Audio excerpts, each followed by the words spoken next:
The illusion of identity. What if everything you believe about yourself is only half the truth? We all walk through life wearing an invisible mask. It's not to hide who we are, but to show who we want to be. This mask is your self-image, a version of you shaped by your values, your memories, your beliefs. It's personal, it's powerful, and it's deeply human. But here's the twist. No one else sees that version of you the way you do. Not exactly. Everyone you meet filters you through their own lens. A lens built from their past, their assumptions, and even their insecurities. So while you're projecting who you think you are, they're interpreting who they think you are. This creates a strange but fascinating conflict between perception and reality. Your self-image affects almost everything. How confident you feel, the goals you chase, the people you connect with. But it's not always accurate. Sometimes we see ourselves as more capable than we are. Other times, we minimize our worth. We tell ourselves stories, and we find evidence to support them, even when that evidence is false. Meanwhile, others are writing their own stories about you, not just from what you say or do, but how you make them feel. Even their own wounds and memories shape how they see you. So the big question is, who are you? Really? The version you think you are, or the version they perceive? The truth lies somewhere in between. That space between who you think you are and how the world sees you is where your true identity lives. In this series, we'll explore the science, the psychology, and the real-life impact of this invisible identity gap. The science of self-image. How do you build the picture you have of yourself? And why is it often so distorted? Your self-image, it doesn't just appear out of thin air. It begins in childhood, piece by piece constructed from the things people say and the things they don't. If your parents praised you for being smart, you might have grown up believing that intelligence is your greatest strength. But if you were told you were too shy or too sensitive, you may have silently carried that, a label, even when it wasn't true. These early labels, they don't just fade. They become part of the story you tell yourself about who you are. And with every experience, that story gets reinforced. Your brain plays a huge role. Neurologically, we are wired for consistency. It seeks confirmation of what it already believes. It's called confirmation bias, and it helps us make sense of the world. But there's a catch. When reality contradicts your self-image, the brain doesn't always update the story. Instead, it creates a kind of mental friction, a discomfort known as cognitive dissonance.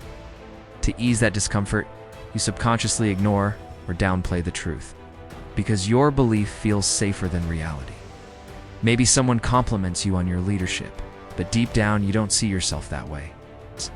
So instead of accepting it, you brush it off. They're just being nice. But here's the thing, your self-image isn't fixed. It's fluid. It changes with context. You might feel confident in the office, but completely unsure at a family gathering.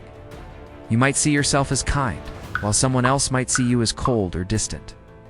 That doesn't make either of you wrong, just means there's a gap. Not a lie, a blind spot. And that blind spot holds the key to greater emotional intelligence and deeper self-awareness.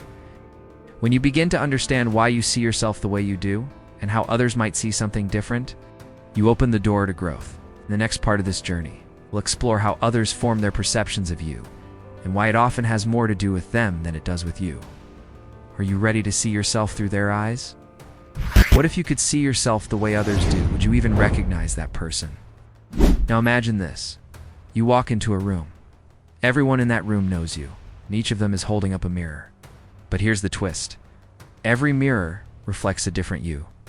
One shows a strong leader, another reflects someone intimidating. One sees you as funny, another as distant. So who's right? Maybe they all are.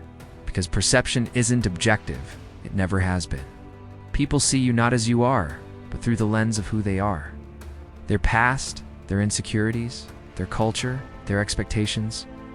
You might remind someone of an old friend they loved, or an ex they never got over.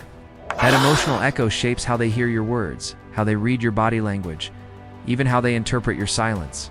And sometimes it's not what you say, but when you say it. The same sentence can feel supportive or sarcastic, depending on the moment it's delivered. Social psychology tells us that humans form first impressions in under 7 seconds. Yes, 7. It's barely enough time to say hello, but those initial impressions, they stick. And once someone writes a narrative about you in their mind, it takes a lot to rewrite that story. There's a model called the Johari window. It breaks self-awareness into 4 parts. What you know about yourself, what others know about you, but neither of you knows, and the most revealing one, what others know about you that you don't. That last square, that's your blind spot, and that's where the greatest tension lies. Between how you think you're showing up and how others experience you. So what would it take to truly see yourself through someone else's eyes? To understand not just the reflection, but the filters shaping it. In the next part of this series, we'll explore how to bridge the gap between who you think you are and who you are in the eyes of others. It's not about changing for approval. It's about building awareness and taking back control of your narrative. Are you ready to face your blind spot? The identity gap and its consequences. What happens when the person you believe you are doesn't match the one others see? This isn't just a philosophical question. It's a real-world issue, one that quietly shapes your relationships, your career, and your confidence. Let's say you think of yourself as supportive in your relationship, always checking in, always helping. But your partner, they feel neglected, emotionally disconnected. To them, you're distant. At work, you might believe you're proactive, jumping in to solve problems, but to your boss, you're stepping on toes, taking initiative where it's not wanted. This is the identity gap, the silent space between your intentions and others' interpretations. When left unchecked, that gap grows, and with it comes tension, misunderstandings, conflict. You feel misunderstood. They feel frustrated. And sometimes people pull away, not because of who you are, but because of who they think you are. That hurts, and it confuses you. You ask, why don't they see the real me? But maybe the better question is, what am I not seeing? That's what emotionally intelligent people ask. They don't shrink when confronted with feedback. They don't collapse when misunderstood. Instead, they get curious. They examine the patterns, the reactions. They don't rush to defend themselves. They listen. They adapt. Bridging the identity gap doesn't mean changing who you are. It means aligning how you show up with how you want to be perceived. It takes humility, it takes empathy, and it takes courage. So ask yourself, are you willing to look in the mirror from someone else's angle? Are you brave enough to update your self-image with what the world is trying to show you? Because clarity lives in the space between perception and truth, the final part of this series will uncover how to close the gap and rewrite your personal narrative from a place of truth, intention, and growth. Are you ready to step into who you really are? Want to become the person you believe you are? It starts by seeing what others see. Awareness is the first step, and it begins with a question, not to yourself, but to someone you trust. Ask them, how do you experience me? Not what you do, not your accomplishments, but how you make them feel. What energy you bring into a room, what impact your presence has.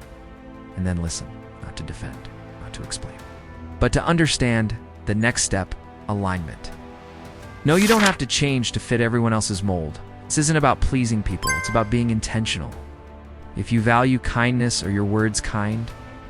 If you see yourself as confident, does your body language show it? If you want to be seen as a leader, are you acting with clarity, vision, and empathy? This is the bridge between who you are on the inside and how the world experiences you.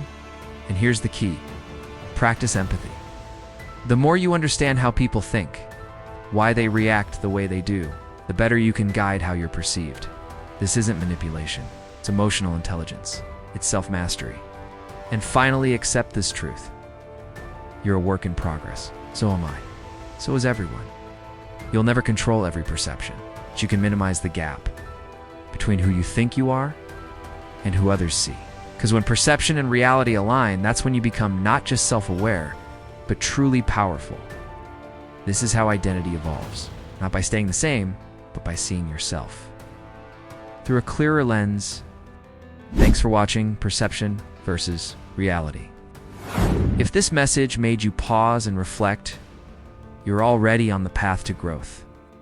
Don't forget to, if this resonated, comment what you learned. Share this with someone who needs to hear it. Subscribe, follow for more mind-opening content.